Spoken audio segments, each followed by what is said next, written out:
The House of Representatives has resolved to investigate the root cause of persistent collapse of the country's national grid. The resolution, which followed adoption of a motion of urgent national importance by Mr. Sani Bala, also extends to investigation of capacity of the Transmission Company of Nigeria to address the ugly trend and forestall reoccurrence.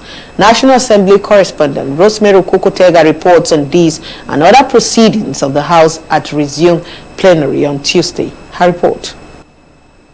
The lawmaker, Mr. Sani Bala from Kano State, in his motion described as embarrassing the recurrent cases of grid collapse in the country, which according to him is over 100 times since 2013, when the privatization of the power sector was concluded. Only this year, the national grid has collapsed 8 times, more than the 3 times recorded last year, thereby causing national power outages with enormous socio-economic implications. There isn't any way we can begin to have grid collapse. Just every month you have a grid collapse. What is the consequences? So I think that Parliament needs to take this seriously. This is one investigation that should be concluded on time, and it should be part of the report card with regard to what we do with power generation transmission. The Speaker, Mr. Femi Gbajabiamila, thereafter mandated House Committee on Power to carry out the investigation and report back.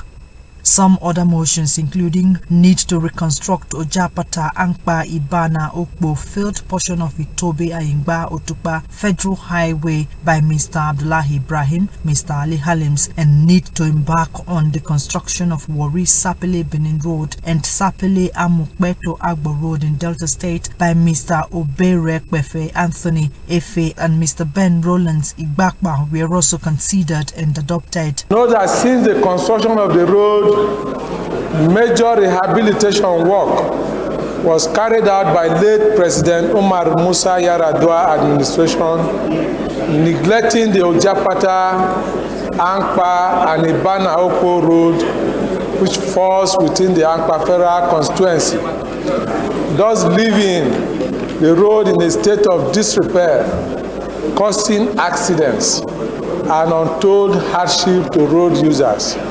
Also note that the major road of about 104.5 kilometer distance was constructed 27 years ago and is the most preferred route for articulated vehicle used for oil and gas haulage, operating from Delta State to other parts of Nigeria. Among bills considered at the plenary is a bill seeking amendment of the National Emergency Management Agency 2004 to make provision for greater efficiency in the operations of the agency, standing in the name of Mr. Henry Uwauba, which passed second reading.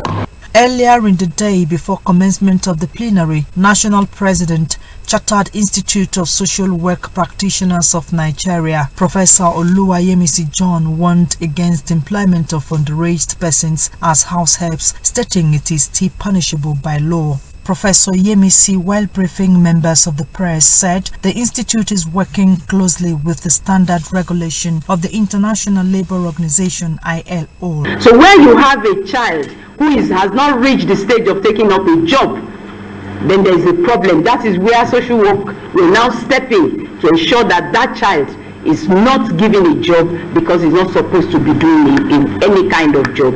But a house help is not a social worker.